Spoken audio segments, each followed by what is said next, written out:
La contamination par des micro-organismes tels que bactéries, virus, champignons et parasites représente une menace constante pour la santé humaine et animale.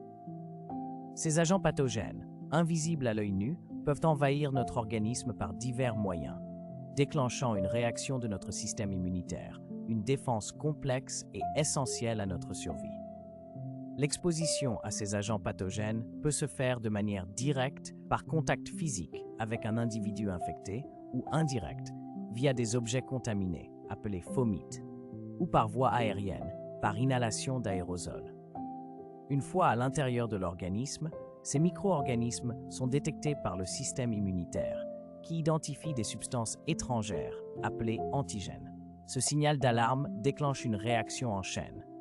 Des cellules immunitaires spécialisées, comme les macrophages et les lymphocytes, entrent en action, activant diverses stratégies pour éliminer l'intrus et contrôler l'infection. Cette réponse immunitaire innée est la première ligne de défense, mais elle est complétée par une réponse adaptative, plus spécifique et plus durable. Un aspect crucial de cette réponse adaptative est la mémoire immunitaire. Ce phénomène remarquable permet à notre système immunitaire de se souvenir des agents pathogènes rencontrés précédemment. Après une première infection ou une vaccination, des cellules mémoire, des lymphocytes B et T sont produites. Ces cellules persistent dans l'organisme pendant de longues années, voire toute une vie, agissant comme une force d'intervention rapide. Lors d'une nouvelle exposition au même agent pathogène, ces cellules mémoire reconnaissent instantanément l'antigène, déclenchant une réponse immunitaire beaucoup plus rapide et efficace que lors de la première rencontre. Cette réponse accélérée et amplifiée permet souvent de neutraliser l'infection avant même que des symptômes ne se manifestent. C'est sur ce principe que reposent les vaccins. En introduisant une version affaiblie ou inactivée de l'agent pathogène ou ses antigènes, les vaccins stimulent la production de cellules mémoire, conférant une protection à long terme sans provoquer la maladie.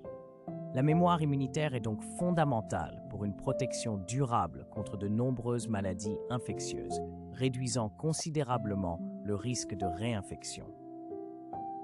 Cependant, il est important de noter que l'émergence de variants, comme on l'a observé avec le virus de la grippe ou le SARS-CoV-2, peut compromettre l'efficacité de cette mémoire immunitaire. Ces mutations peuvent rendre les agents pathogènes moins reconnaissables par les cellules mémoire, permettant ainsi une nouvelle infection malgré une exposition antérieure. En conclusion, la complexité de l'interaction entre la contamination par des micro-organismes et la réponse immunitaire, notamment la mémoire immunitaire, est un domaine de recherche essentiel pour la santé publique. Une meilleure compréhension de ces mécanismes est indispensable pour développer des stratégies de vaccination plus efficaces, améliorer le traitement des infections et mieux anticiper l'émergence de nouvelles maladies.